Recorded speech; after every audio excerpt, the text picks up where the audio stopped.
19 de maio de 2020, são 7 horas e 45 minutos, terça-feira de manhã.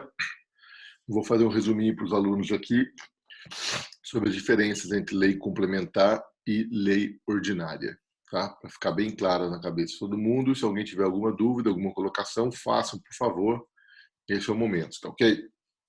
Uhum. Então, gente, como eu expliquei exaustivamente a aula passada para vocês, quando eu falo em lei complementar e lei ordinária, existem duas diferenças substanciais entre essas espécies legislativas. A primeira diferença é no aspecto formal e a segunda diferença é no aspecto material.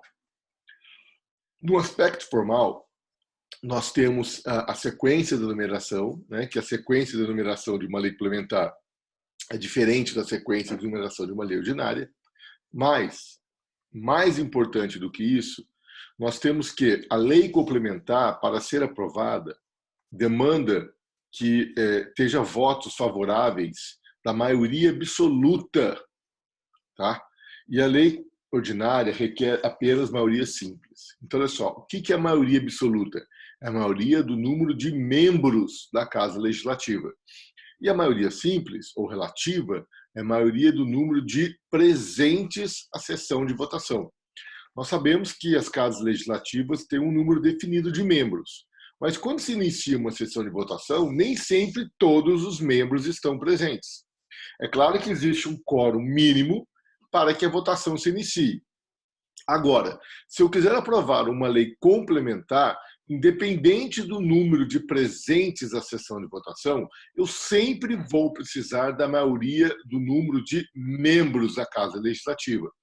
Já para aprovar uma lei ordinária, basta da maioria do número de presentes à sessão de votação.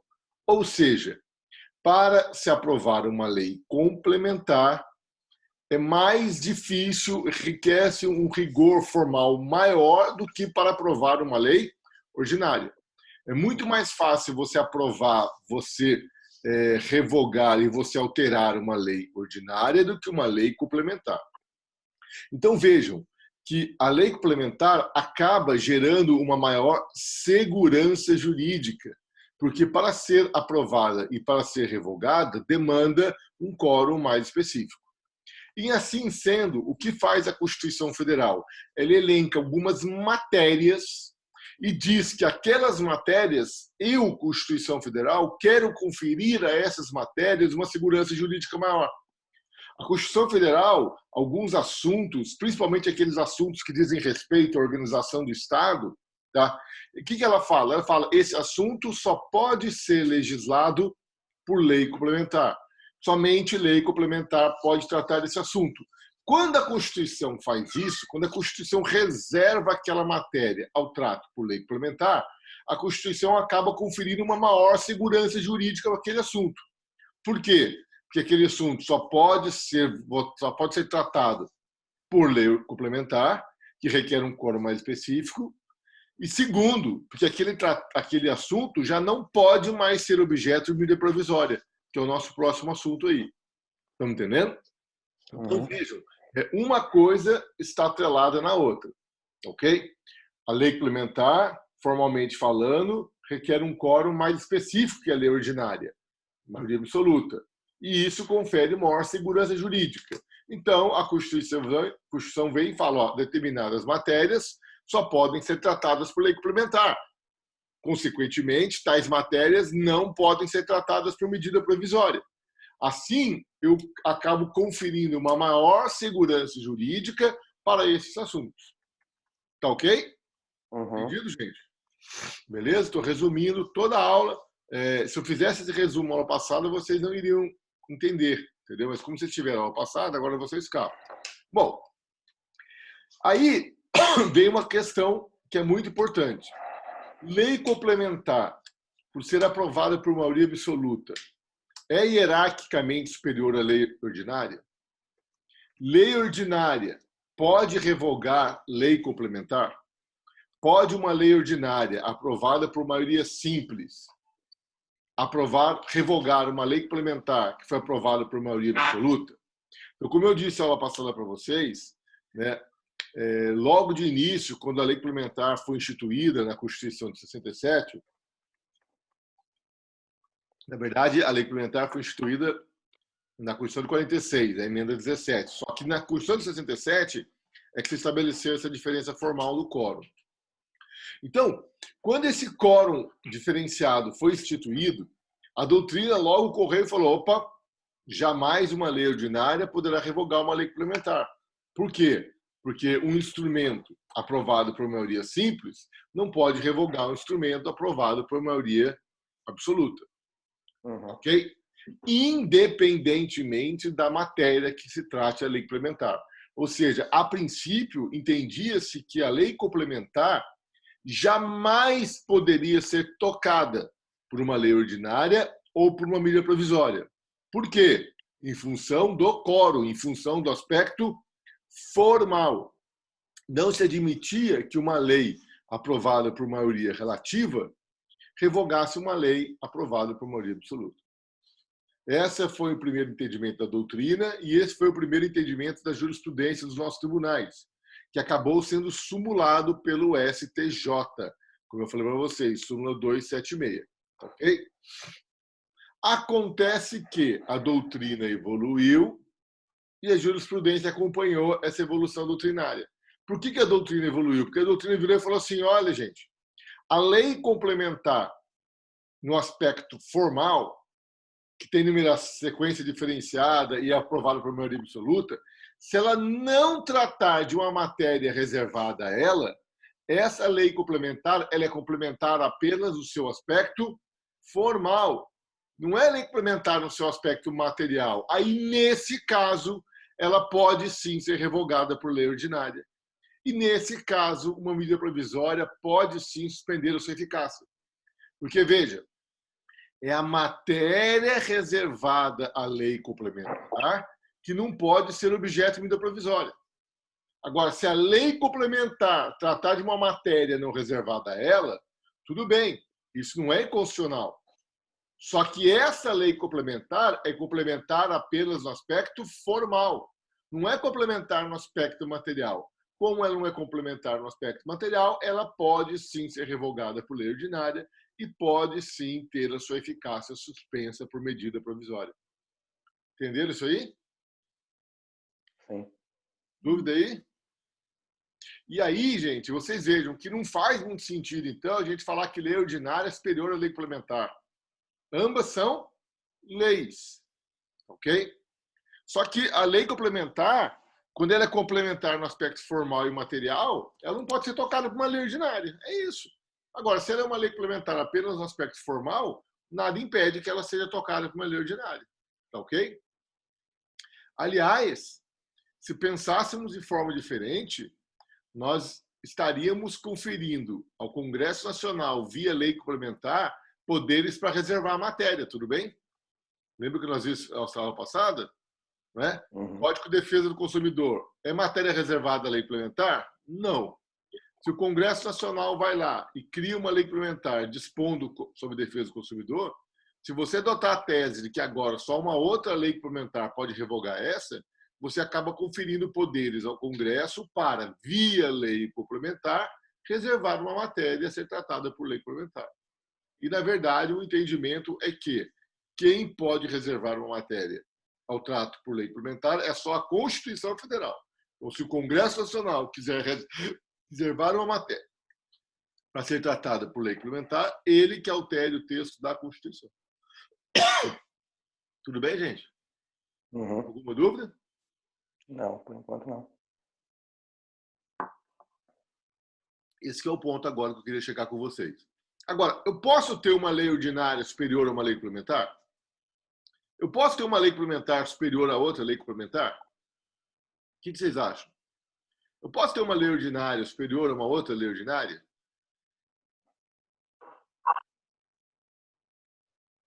Isabel, dá uma olhada aqui, ó.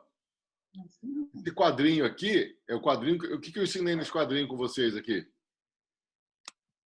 Que estava faltando, que eu falei ela passada para vocês, estava faltando. O que esse quadrinho mostra? Como é que funciona a chamada. Vou pôr aqui embaixo aqui, tá? Legislação concorrente. Concorrente. Lembra da legislação concorrente? O que era legislar concorrentemente? União, estados e municípios, eles podem legislar da mesma matéria? Sim, mas de que forma? Então, eu lembro do exemplo orçamentário, que norma geral, eu acho que era lei ordinária, salvo engano, que Ela foi legal. e os municípios faziam ao contrário, lei complementar, depois fazia lei ordinária para o município. Giovana, ajuda ele. Eu não, professor. Chama a Dani. Cadê a Dani, professor? Cadê a Dani? A Dani tá com a... Ah, não, sem a Dani não rola. Não, a Dani tá com a câmera desligada. Dani. Eu não consegui entrar pelo computador. Mas dá as suas da graça aí. Salve a nós, Dani. Fala aí, Dani. Veja, gente, na legislação concorrente, veja só, eu ensinei isso 3 vezes para vocês já. Veja como vocês têm dificuldade, porque esse assunto realmente ele não é simples. Uhum. Gente, presta atenção, Denis. Na legislação concorrente, a União, em nome da República Federativa do Brasil, ela possui competência para editar normas gerais sobre esses assuntos. E essas normas gerais, editadas pela União, em nome da República Federativa do Brasil, vão ter prevalência hierárquica sobre as leis das demais pessoas políticas. Então você veja que na legislação concorrente, não é que todo mundo pode legislar sobre o assunto, isso é legislação comum. Quando eu falo legislação comum, quer dizer o quê? Que todas as pessoas políticas vão lidar daqueles assuntos. Agora, quando eu falo legislação concorrente, eu estou dizendo para vocês o seguinte: ô União, se você quiser, em nome da República Federativa do Brasil, você poderá editar normas gerais, ou seja, você poderá editar leis, normas, que terão superioridade hierárquica frente às leis das demais pessoas políticas. E é os 2 exemplos que eu trago para vocês aí, direito tributário e direito financeiro. Então você veja, cada pessoa política tem competência para instituir os tributos. Então a União cria uma lei, cria imposto de renda, os estados criam leis, criam ICMS, os municípios criam lei, criam ISS. Só que essas leis tributárias editadas pelas pessoas políticas devem obedecer às normas gerais, que é o Código Tributário Nacional. Mesma coisa de direito orçamentário. A Constituição Federal diz que toda pessoa política deve anualmente elaborar uma lei orçamentária. Só que vem a norma geral orçamentária, editada pela União, e se sobrepõe a elas. Então, o que acontece? As leis orçamentárias editadas pelas pessoas políticas devem obediência às normas gerais orçamentárias. Quem não entendeu isso daí? Quem que está com dúvida nisso daí? Então, essa lei ordinária, ela será hierárquica superior a qualquer lei ordinária. Porque então, Dani, aí que vem o problema, sabe por quê? Sabe que vem o problema? Porque, às vezes, a Constituição fala que para editar normas gerais, só por lei complementar. Então, veja bem, às vezes a Constituição fala, União, se você quiser, você pode editar normas gerais. Só que para editar essas normas gerais, eu quero lei complementar. Entendeu? Entendeu o que eu falei? Então, por exemplo, normas gerais em matéria de direito financeiro e normas gerais em matéria de direito tributário é matéria reservada à lei complementar. Aí, nesse caso, essa lei complementar aqui, que estabelece uma norma geral, ela vai ser superior às leis ordinárias das pessoas políticas que instituem tributos. Mas ela não vai ser superior porque ela é complementar e as outras leis são ordinárias. Ela vai ser superior porque ela é uma norma geral e se insere no âmbito da legislação concorrente. Pirei a cabeça de vocês agora ou deu para vocês sacarem? A Isabel tá meio doidinha ali. Se essa norma geral for uma lei ordinária, ela será superior às demais? Também, é exatamente isso, Dani. Por exemplo, é o direito urbanístico. Direito urbanístico. Olha aqui, ó. Norma geral, Estatuto da Cidade, lei ordinária, porque direito urbanístico, estabelecer normas gerais em direito urbanístico não é matéria reservada à lei complementar. Só que o plano diretor do município de Taubaté é lei complementar.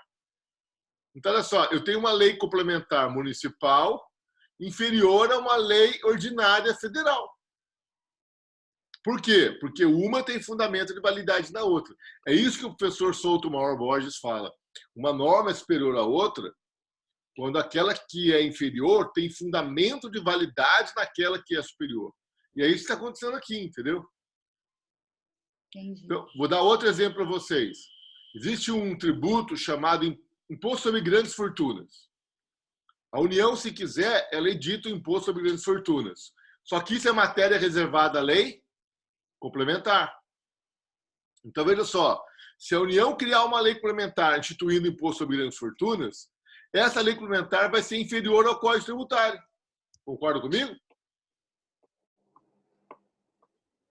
Concordo. Veja, aqui, na legislação concorrente, independe da espécie, se é lei complementar, se é lei ordinária.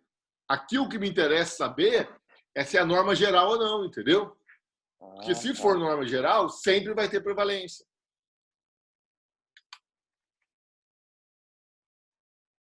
Júlia? Entendi. Mesmo? A legislação concorrente independe da espécie, se é LO ou LC. Entendi. Exatamente. Na aula passada eu não tinha entendido dessa coisa das normas gerais e Foi a pelo frase-chave. exemplo, mas agora eu consegui entender para colocar ali no final. Então, o meu sonho é esse, Júlia, é explicar a norma ordinária, a lei complementar, depois jogar na lei complementar, que eu resgato o tema de legislação concorrente e jogo aqui para vocês entenderem, entendeu? Porque Então agora eu consegui entender. Porque tem pessoa que acha que a lei complementar é que o Código Tributário é superior à lei do imposto de renda porque a lei complementar é ordinária. Nada a ver. Aliás, o Código Tributário nem lei complementar tá? É uma lei ordinária com eficácia de lei complementar, porque ele foi editado antes de existir lei complementar. Então, você veja que as normas gerais, no âmbito da legislação concorrente, tá ok? Elas sempre terão prevalência hierárquica sobre a legislação das demais pessoas políticas. Tudo bem? Certo, Isabel? Dani? Certinho. Denis? Certo. Beleza? Então, eu queria só resumir isso aqui para fechar esse raciocínio, entendeu? Então, acho que esse raciocínio aqui ele é muito importante, tá? E uma outra coisa, gente, que fica faltando para eu falar também dessa questão de processo legislativo, que eu acho importante eu falar para vocês, é o seguinte, ó. Artigo 64, tá? A discussão e votação dos projetos de lei de iniciativa do Presidente da República. Está lá embaixo. Só um minutinho, gente. Está lá embaixo, em cima da bancada. Não sei. Está lá.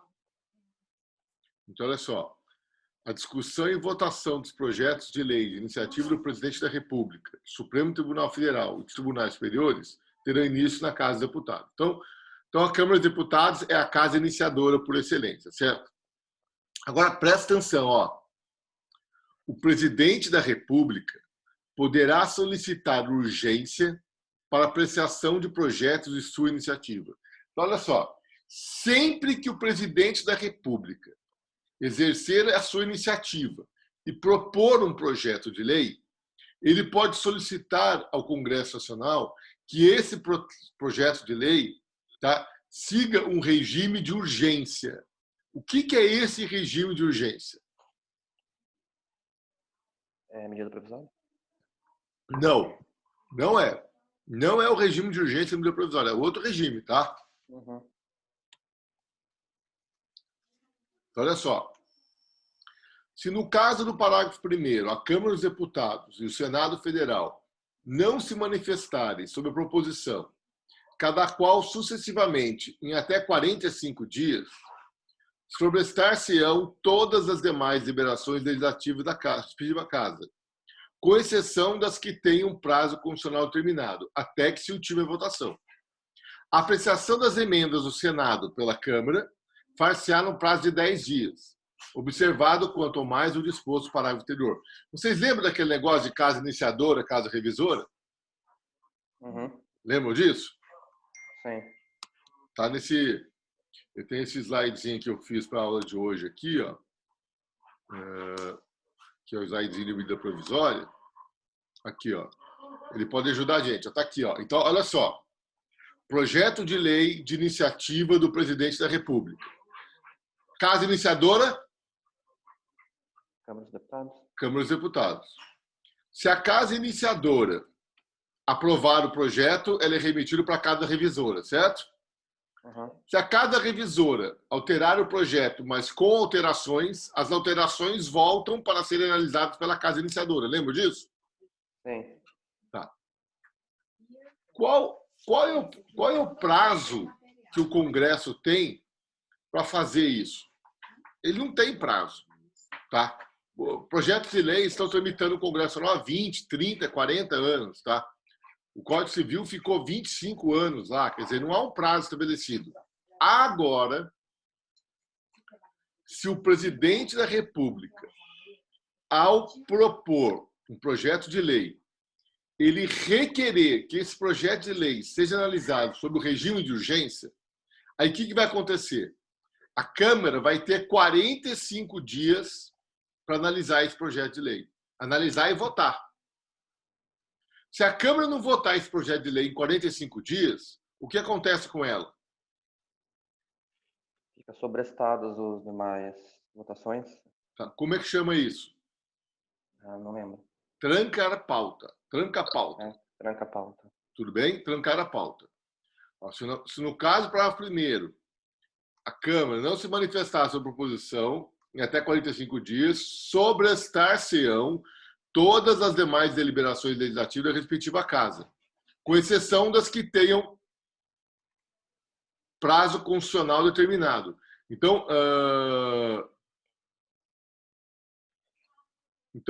veja bem, até que se ultime a votação.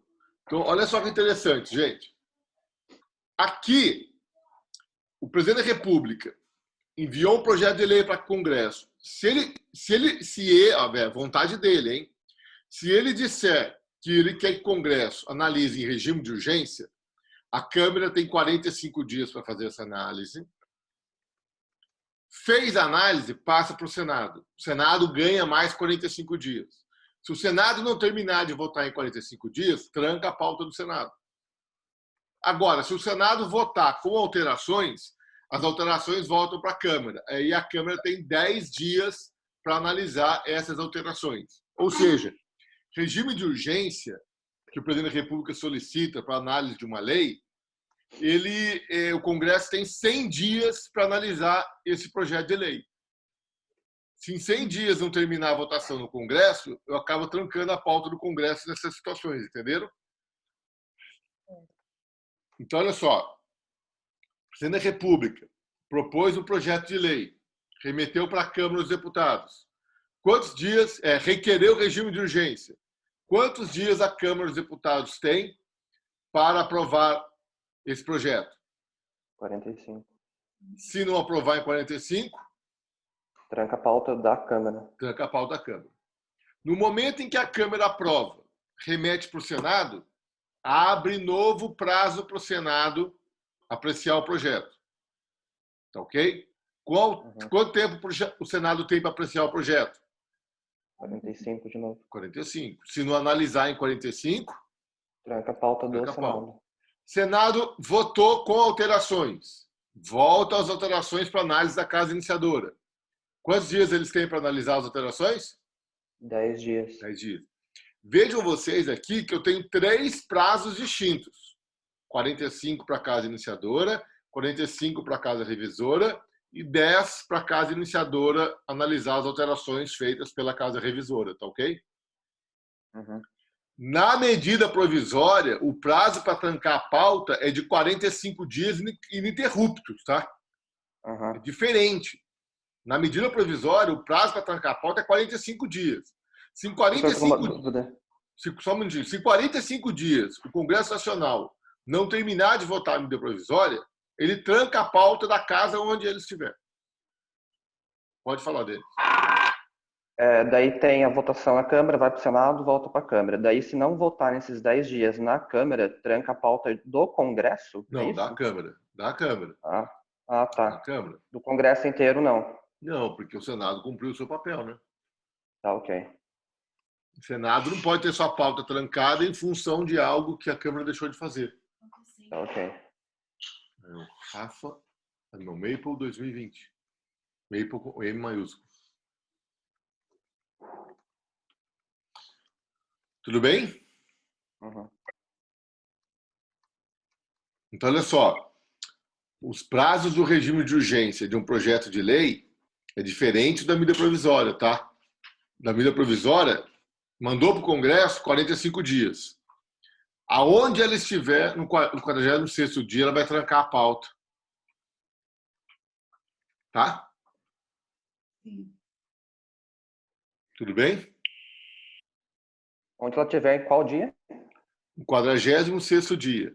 Porque a medida provisória ela também vai ser votada na Câmara, no Senado, e se o Senado mudar o que foi aprovado na Câmara, ela volta para a Câmara. Só que aí, na medida provisória, não interessa. Aonde ela estiver, no 46º dia, ela tranca a pauta. Se ela estiver na Câmara, ela tranca a pauta da Câmara. A hora que a Câmara votar e mandar ela para o Senado, ela tranca a pauta do Senado. Eu vou explicar isso direitinho para vocês. Só quero deixar bem claro para vocês aqui que é diferente uma coisa da outra. Tudo bem? Tá joia, gente? Uhum. Alguma dúvida? Uma última coisa.